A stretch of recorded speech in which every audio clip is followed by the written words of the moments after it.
Pues justo me gustó mucho el tema serendipia, ¿no? O sea, serendipia, que es una palabra que no es bonita, ¿no? ¿A ustedes les parece bonita? Serendipia, ¿no? Puede ser bonita o no, quién sabe. A mí me sonaba...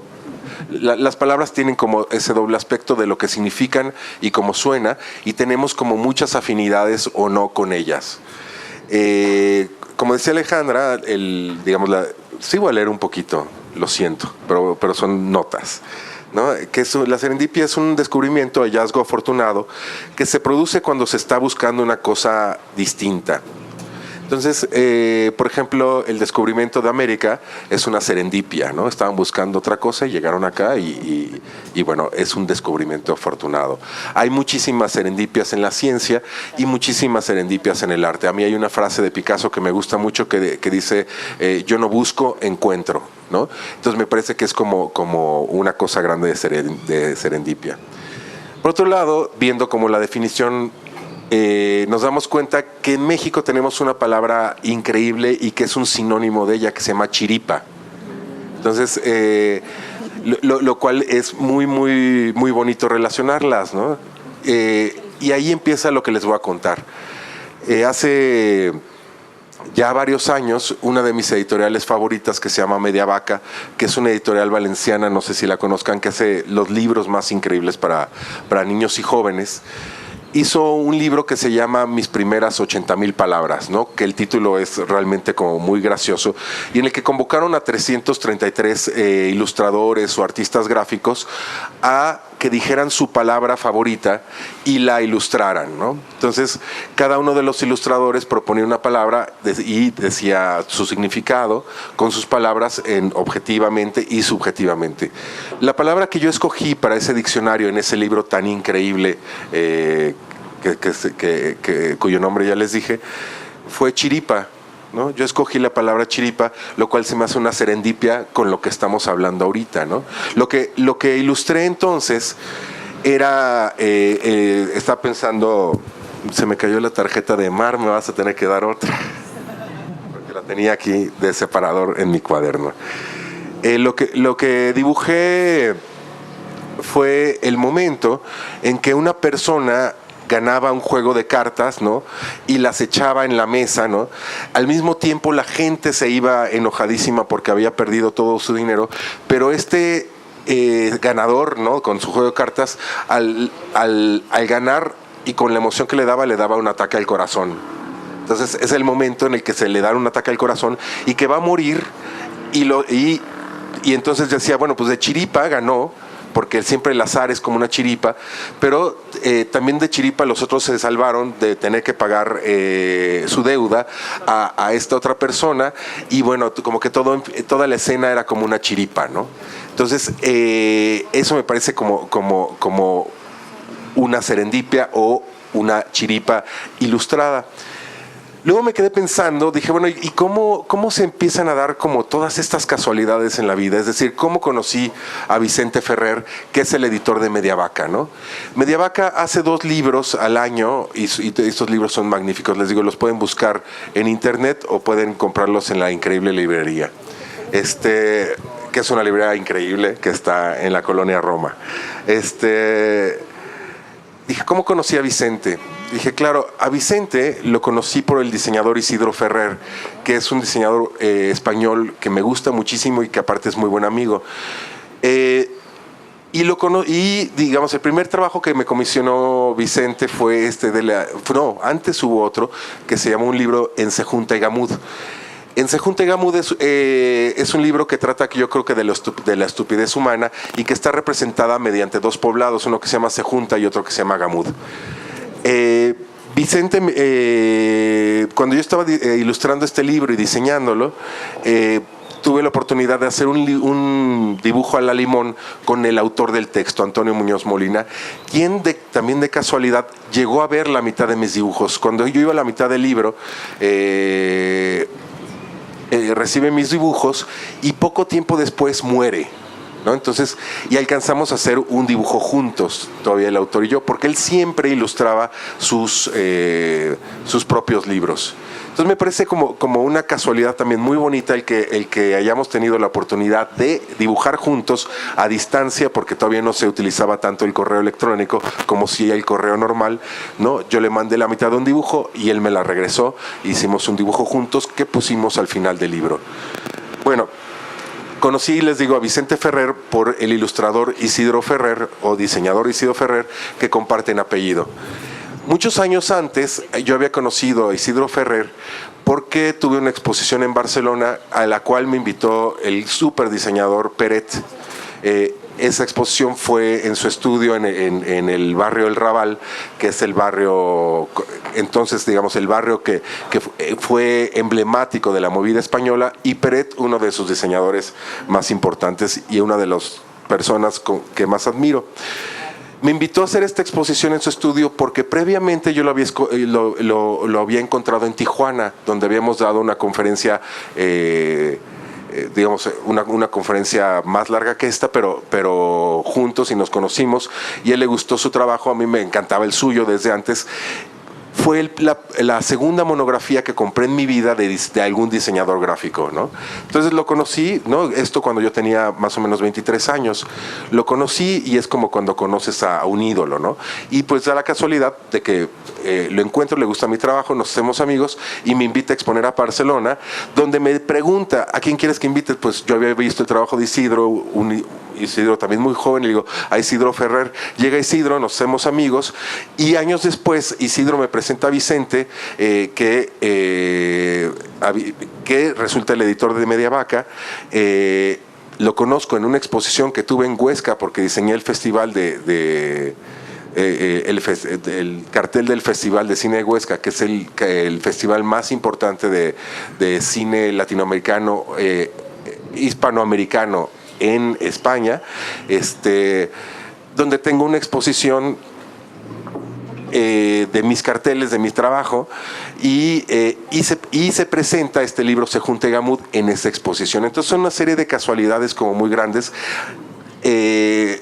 pensando que la relación comienza por la palabra chiripa. ¿No les parece como increíble? A mí me lo parece.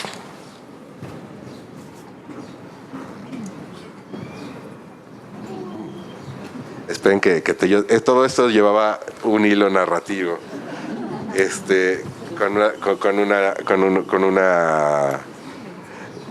con una secuencia. Bueno, estaba como también justo pensando cómo unas cosas te van llevando a las otras. En algún momento yo estoy leyendo una autora que se llama Lydia Davis, que es una escritora extraordinaria de historias pequeñas, historias como muy se las recomiendo muchísimo. Es una escritora precisa, es una escritora que crea muchas imágenes a partir de textos muy cortos.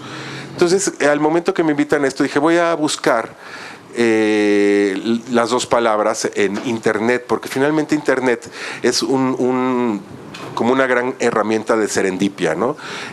Yo, por ejemplo, a veces me hago la broma de poner mi nombre y poner una grosería, ¿no?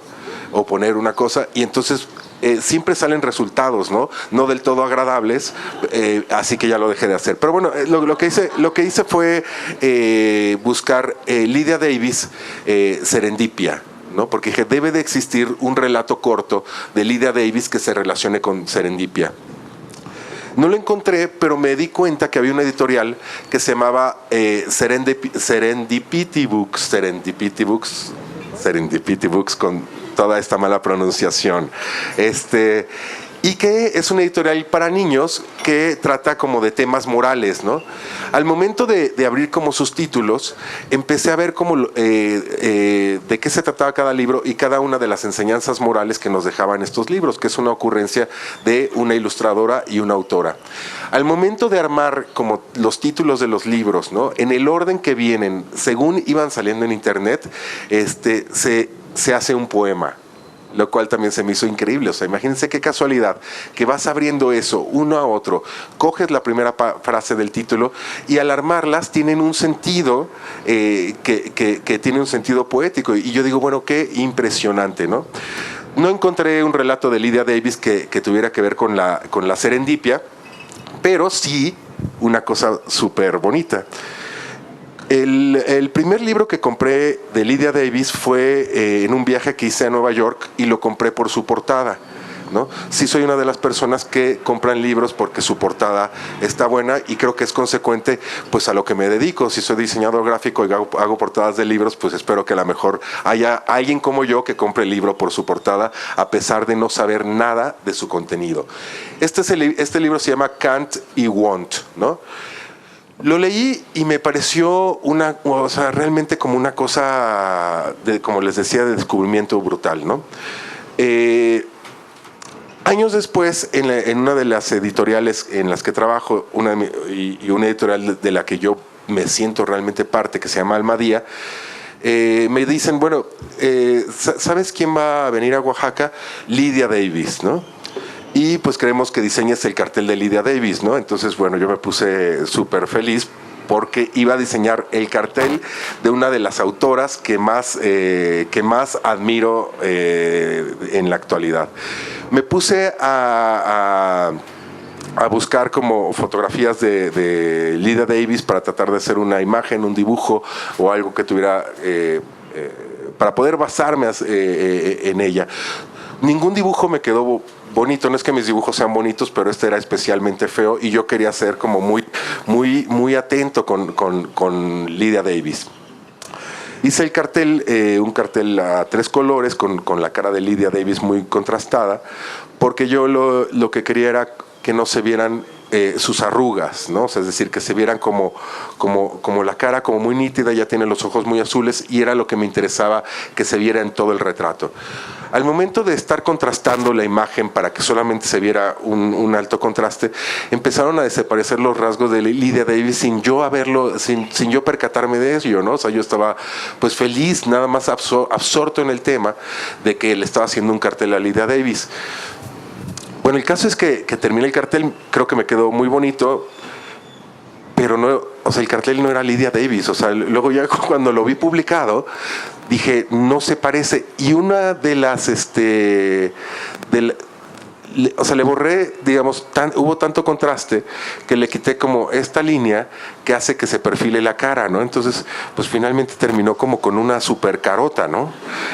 Entonces dije, bueno, es un cartel bonito. Le pregunté, no pude ir a Oaxaca a conocerla, o sea, también esa era, como dije, bueno, pocas veces voy a las presentaciones de los libros que diseño porque estoy trabajando en otras cosas, y lo cual es una pena porque es lo más bonito que puede haber después de diseñar o leer los libros que te toca hacer, pero tenía muchas ganas de ir y de que viera, de conocerle, decirle, bueno, yo hice este cartel y qué bonito conocerte, ¿no? De alguna forma creo que me salvé un poco porque creo que al final no terminó siendo un cartel muy halagador como yo quería que fuera, lo cual también es como una especie de serendipia, ¿ven? O sea, entonces, bueno, con esto les quiero decir que es un poco el azar, ¿no? Lo que me lleva a decir, bueno, voy a buscar qué tiene que ver Lydia Davis con la serendipia. Me sale una editorial que se llama así, Serendipia. Al momento de juntar sus títulos de diferentes saltos que doy en internet o estas investigaciones que tienen que ver con el ocio y que tienen que ver porque me invitan a hablar de todo esto, entonces hago un poema a partir de los textos de los demás, ¿no? Solamente juntando como 2 títulos. Y para esto finalmente pienso que lo que hay que tener es primero el tiempo para tener el ocio, que es un ocio de investigación. O sea, me parece que los descubrimientos que uno va haciendo es porque tienes un rato pequeño de ocio, pero tienes a la vez un proyecto de investigación. La investigación necesariamente es un trabajo, entonces es curioso saber que es un trabajo pero que está relacionado con el ocio, ¿no? Es un tiempo que destinas a trabajar sin que esperes una recuperación, pero que te da justo toda esta recuperación que alimenta el propio trabajo, ¿verdad? Estoy cantinfleando, pero ustedes entienden como la idea. Entonces me parece como totalmente sorprendente. gran parte de mi trabajo se basa en el accidente, ¿no? Entonces, por ejemplo, una de las actividades que más me gusta hacer cuando estoy en la playa de Nayarit, de donde provengo, es juntar piedras pómez, ¿no? No me gusta pómez, la palabra pómez, pero así se llama, ni modo, ¿no? Pómez. ¿A ustedes les gusta pómez? No. Qué rara, ¿no? Pero bueno, me gusta juntar estas piedras, primero porque son bonitas, me parece increíble que haya una piedra que flote sobre el mar, y sobre todo pensar que son piedras que provienen de un volcán, o sea, es decir, hubo un volcán que las expulsó hace millones de años, y de alguna forma se encuentran en la orilla de la playa y yo puedo agarrarlas. Aparte, como voy con mis hijas o con mis sobrinas, es una actividad como para que se diviertan, para ver quién junta más piedras, ¿no? Las voy poniendo como en frascos y hago como ese tipo de colecciones. Al momento de hacer mi trabajo, pues tengo un montón de colecciones así.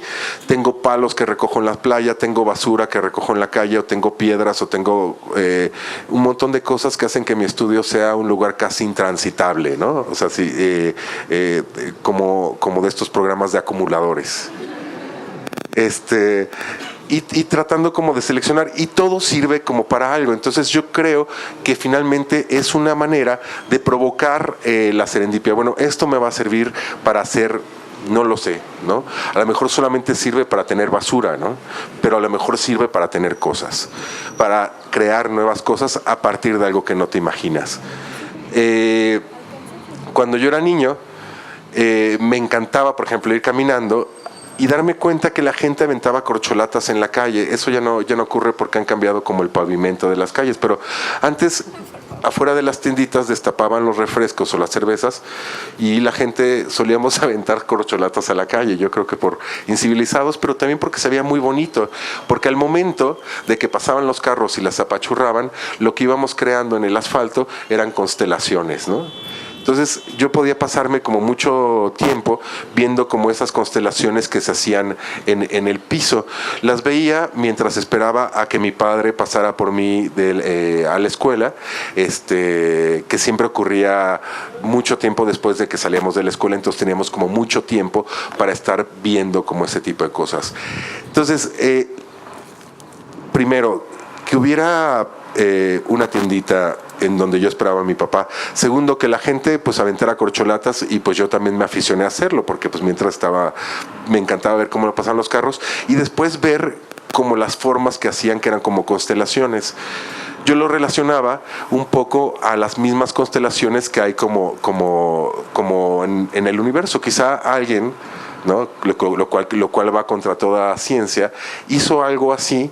Es decir, alguien hizo todas estas estrellas. Y esto me lleva también a otro pensamiento que tenía recurrente infantil y que me causaba mucha angustia, que era, sí, ¿no? Y todo el mundo lo hemos pensado, si nosotros somos como una especie de células de otro organismo que es más grande, ¿no? O que pensamos nosotros que estamos vivos mientras otro nos está soñando, o este tipo como de pensamientos. Esto que les digo es totalmente serendipia, porque no lo había pensado y se los estoy diciendo ahorita como simplemente de casualidad. Como parece que se acaban mis 20 minutos de conversación, quería terminar con una película que es de mis películas favoritas, que se llama Magnolia. No sé si la hayan visto, ¿no? En la que al principio se dan una serie de casualidades, como en la que una pareja está discutiendo, ¿no? Y se están amenazando con una pistola. ¿Qué suelen hacer esta pareja?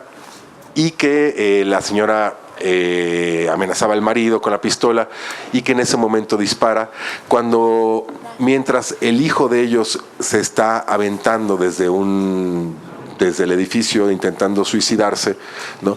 Pero el momento en que va cayendo le toca el disparo, lo mata. El disparo, no el aventarse, porque al momento que cae el cuerpo, cae en una tela de estas que se ponen para proteger a las constructores. Entonces este muchacho no estaba destinado a matarse, pero al final lo mata a su propia madre, con un arma que normalmente estaba descargada, pero que el muchacho mismo había cargado porque ya no soportaba las discusiones entre sus dos padres, ¿no? Y lo que dice la película, dice, esto no puede ser una casualidad. Entonces, me parece que